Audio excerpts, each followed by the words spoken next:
know that the original source of that energy is Krishna. When we see the energy of the moon or the stars or anything that gives out energy, we know that energy originally comes from Krishna. And when we see it, is simply a reflection of his energy being emitted by another being or body or whatever. So when we see anything that's beautiful, wonderful, attractive, effulgent, pleasing, in any way, we should know this is a product of Krishna's energy. He's the original source, Svayambhu, and he has no other source. Now this is one of the most difficult things to understand about Krishna, is that he does not come from anywhere. His form is original. Krishna's form is not a product of something else. It's not that Krishna's form is some transformation of Brahman or something like that. No. Krishna's form is his self. That's different from the living entities in the material world, because in the material world the soul is different from the body. But Krishna is non-different from his eternal form. He's unique in that respect. Or actually any of the living entities in the spiritual world are the same as their forms. There's no duality between the body and the spirit. So we should understand Krishna as Svayambhu is the source of everything.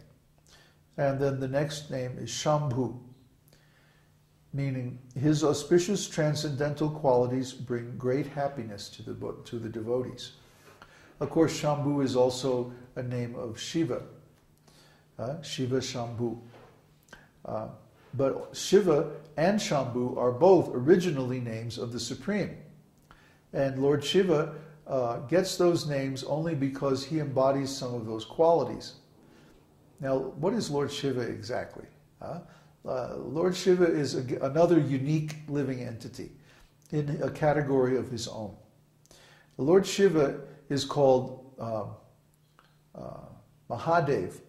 Mahadev means the greatest demigod. But what is actually his position? Well, actually, he is between the material and spiritual worlds.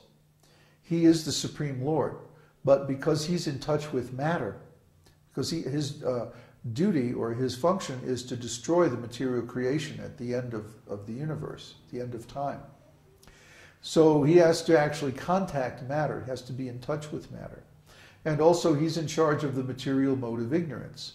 Therefore, he doesn't become covered by matter, but he's in touch with matter.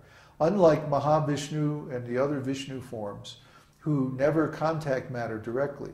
They only glance over the matter. And by their glance, they do everything. But Lord Shiva actually contacts the matter. It's described that that Uma, his wife, Maya, is sitting in his lap and like that. So because Lord Shiva actually contacts Maya, he's not worshipped as the Supreme. That's a mistake. If we worship Lord Shiva as the Supreme, he will not be pleased, because that is an offense to Lord Vishnu. Only Vishnu Tattvas are worshipped as the Supreme Lord. Shiva is also worshipable, but he's not worshipped as the Supreme. If you go to a temple in India, you'll see the main deity is Lord Vishnu, or some incarnation of Lord Vishnu. And then on the side, there may be a deity of Lord Shiva. And then when the food is offered to Vishnu, the prasadam is brought to Lord Shiva first and offered to him. So that's the actual position of Lord Shiva, is that he's the greatest devotee, he's the greatest demigod, and although he is in one way non-different from the Supreme, non-different from Vishnu or Krishna, in another way he is different because he's actually in touch with matter. Therefore, Shambhu, although he has wonderful, auspicious, transcendental qualities, at the same time, those qualities are not in an unlimited quantity as they are in the Supreme Lord, because of his contact with matter. So there's a section in Nectar of Devotion where, remember I just talked about how 50 of the 64 qualities of Krishna are visible in the conditioned souls. Well, there's another 10 qualities that are sometimes visible in the personality of Lord Shiva or Lord Brahma. But then there's four qualities that are only for Krishna. And those four qualities are that he is the source of everything. He is the Supreme Personality of Godhead. He has an abundance of wonderful pastimes with his devotees that are transcendental and very, very beautiful. And fourth, his spiritual form is extremely attractive. It's attractive to everyone.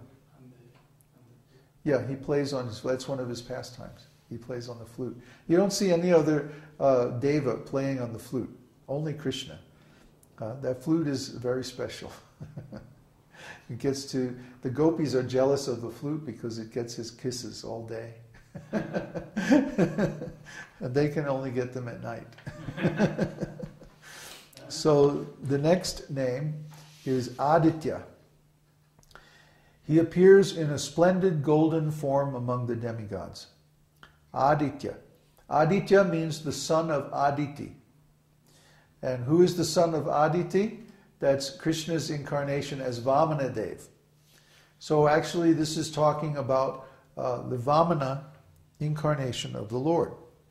Vamana is, he appears at the request of Lord Indra as his brother.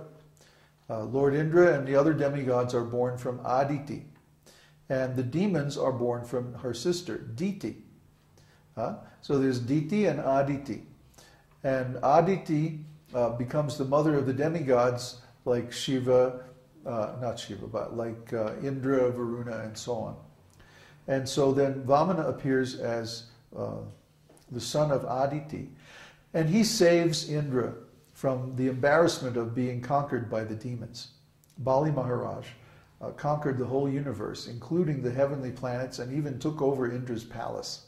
So Indra was very embarrassed by this. And they all went, all the demigods went to the ocean of milk and prayed, "Oh Lord Vishnu, please help us out of another jam." So Lord Vishnu then Lord Brahma sits in meditation, and Lord Vishnu revealed his plan. He said, "I will appear in the family of Aditi very soon, and then I will return the heavenly kingdom to Lord Indra." So sure enough, he appeared, and his appearance is narrated in the 7th canto of Śrīmad-Bhagavatam. It's a very beautiful story. You should all read it.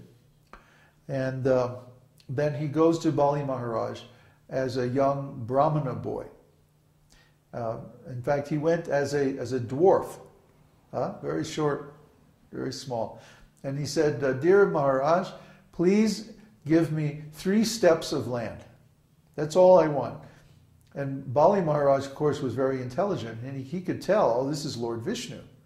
So he said, "Oh, no problem, I'll give you anything you want. I'll give you the whole universe, whatever." And he said, "No, I just want 3 steps of land, that's all." So Bali Maharaj said, "Okay." And meanwhile, his guru, Shukracharya, Shukra is Venus in Vedic astrology. And Shukracharya is actually the spiritual master of the demons. Bali Maharaj came from a demon family. He came from the family of Diti. Therefore, Shukracharya was his spiritual master. And Shukracharya was saying, no, don't give him anything. He's Vishnu. He's going to cheat you.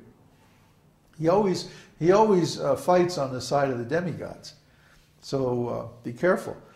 And Bali was going, well, no, wait a minute. This is Vishnu. That means I have to give him everything. That's what the Vedas say. So he actually followed the Vedas better than his own spiritual master. Shukracharya, being the spiritual master of the demons, his policy or his theory is, well, let's enjoy material and gratification now, and then when we're satisfied, we can do spiritual life and not have any distractions. That's his theory.